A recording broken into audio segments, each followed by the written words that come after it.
Bonjour petite communauté, j'espère que vous allez bien. Aujourd'hui n'est pas coutume, je vais commencer par une petite mise au point. Je reçois énormément de demandes pour faire des recherches de suites numériques. Grigory Grabovoy, et je suis un peu débordé. Je vais prendre un peu de recul suite à ça. Les suites numériques qui me sont demandées, déjà d'une, bien souvent ne sont pas claires. Parfois on me demande de rechercher une douleur qui va d'un endroit du corps à un autre, sans citer le nom de la maladie. Et il m'est donc impossible de donner suite à ce genre de demande. D'autre part, la plupart des demandes concernent des suites numériques qui ne figurent pas dans les livres à ma possession. Ce qui veut dire que ça me prend énormément de temps et d'énergie. Je suis obligé d'aller chercher sur les réseaux sociaux. Et tout ça à titre gracieux. Et c'est justement à ce titre-là que les demandes augmentent et affluent. Alors on me demande une suite numérique pour une personne. Ah oui, j'ai quelqu'un d'autre de ma famille qui aurait besoin d'une autre suite numérique et ainsi de suite. Et tout s'enchaîne. Donc j'ai décidé de mettre un terme pour le moment à la recherche de suites numériques. Parce qu'il y a également une attente qui est trop grande par rapport à ces suites numériques. Il y a des personnes qui ont des maladies qui nécessitent un suivi médical. Notamment des personnes qui demandent une suite numérique pour des problèmes rencontrés après l'injection. Et à ces gens-là, je dirais qu'il ne faut pas compter uniquement sur une suite numérique. Il vaut mieux consulter un médecin. Il y a des effets secondaires qui ne sont pas anodins et qui ne vont pas s'enlever comme ça en prononçant quelques chiffres. Maintenant, je vais vous parler d'autre chose. Je vais vous parler d'une publication concernant l'alcool.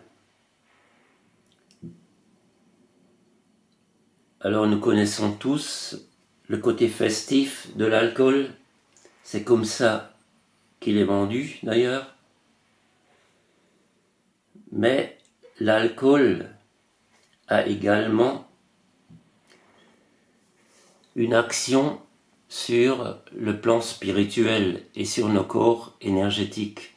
Alors je me suis inspiré d'une publication de Stéphane Thomas Berbudo que je remercie. Pourquoi je vous en parle et pourquoi je la partage ici? C'est parce que peu de personnes lisent mes posts, ça concerne un nombre très réduit, et si je vous demande de vous abonner sur un autre réseau social, très peu de personnes le feront, peut-être même personne, parce qu'il s'agit ici du réseau social VK, un réseau social russe. Je vais donc essayer de vous expliquer ce qui se passe. Alors, l'alcool est vendu comme une substance sociale, mais l'alcool a également une action sur les plans subtils de nos êtres multidimensionnels. L'alcool est sans doute l'une des substances les plus banalisées dans toute l'histoire de l'humanité.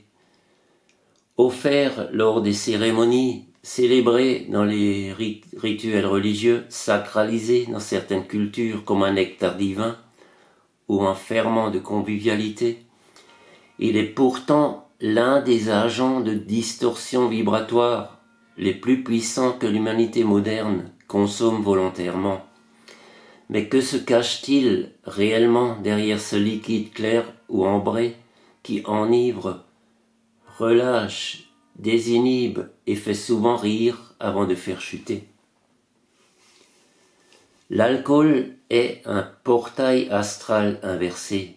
Dès la première gorgée d'alcool absorbée, une faille vibratoire s'ouvre dans le champ énergétique. Cette faille est un point d'entrée, une brèche, par laquelle certaines entités du bas astral peuvent littéralement s'infiltrer et se nourrir. Ce que l'on appelle des inhibitions, c'est en réalité une dissociation partielle du champ de conscience. Le corps physique reste là, le mental est altéré, et l'âme, selon le taux vibratoire initial, peut être partiellement expulsée ou mise en sommeil. C'est dans ce vide provisoire que les entités vampiriques viennent s'inviter à la table. Pourquoi dit-on un démon est entré en lui? Ce n'est pas une expression métaphorique.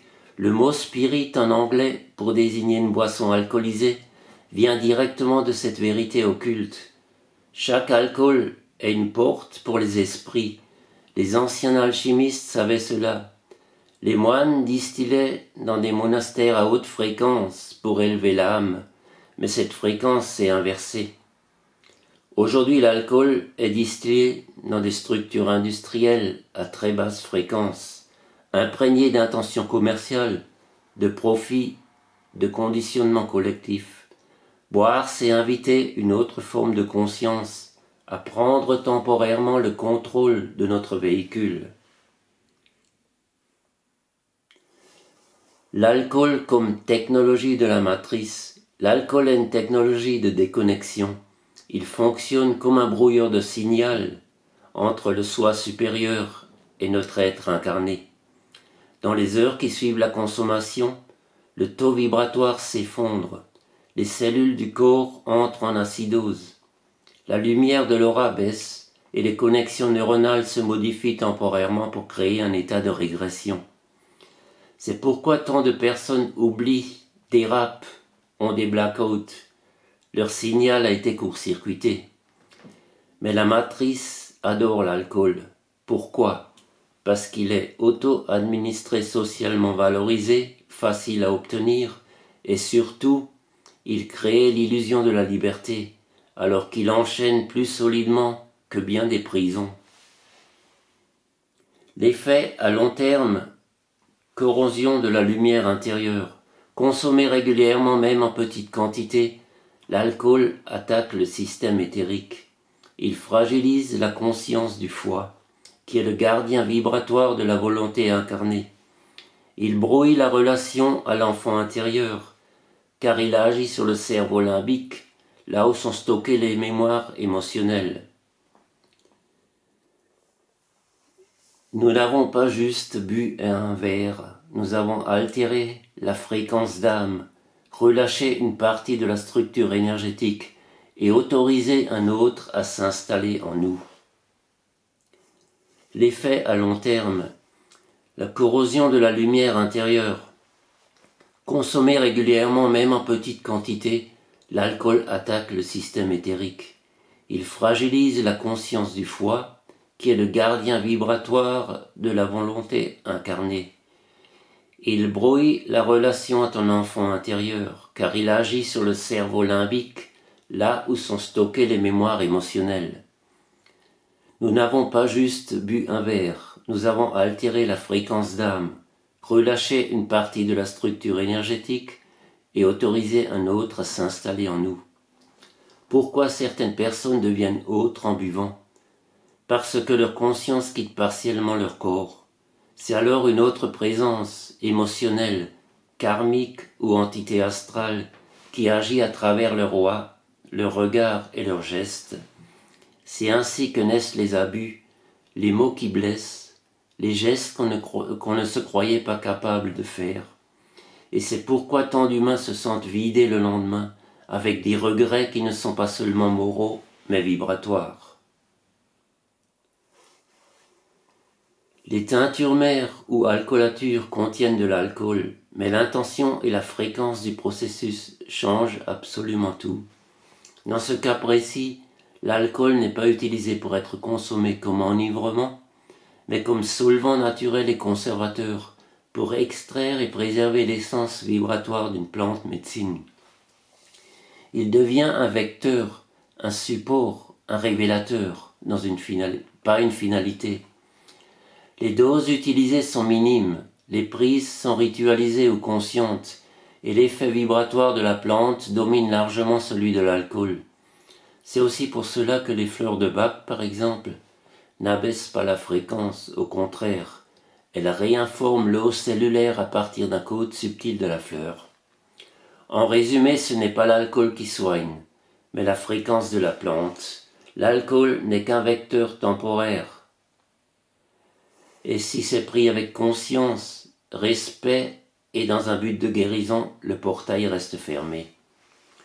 Pourquoi est-ce si difficile d'arrêter? L'alcool installe une fracture intérieure et en même temps une fausse paix. Il calme une tension qu'il créait lui-même, comme un serpent qui injecte son propre venin pour proposer son propre antidote. C'est un cycle d'autosabotage assisté.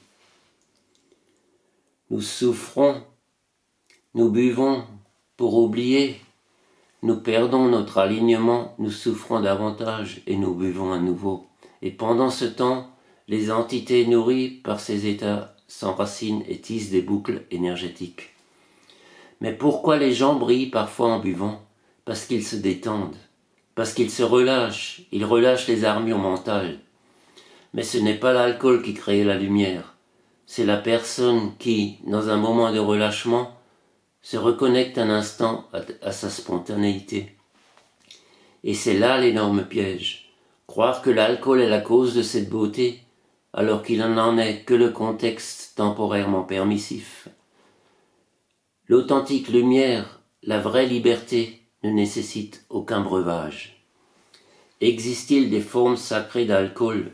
Oui, mais elles sont distillées dans une intention sacrée, dans un espace de haute fréquence.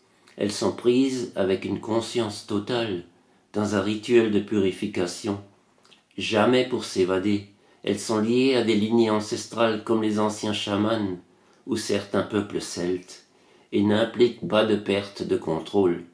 Mais cela n'a plus rien à voir avec l'usage moderne des bières, vins, rhum et apéritifs des supermarchés. Que se passe-t-il si j'arrête?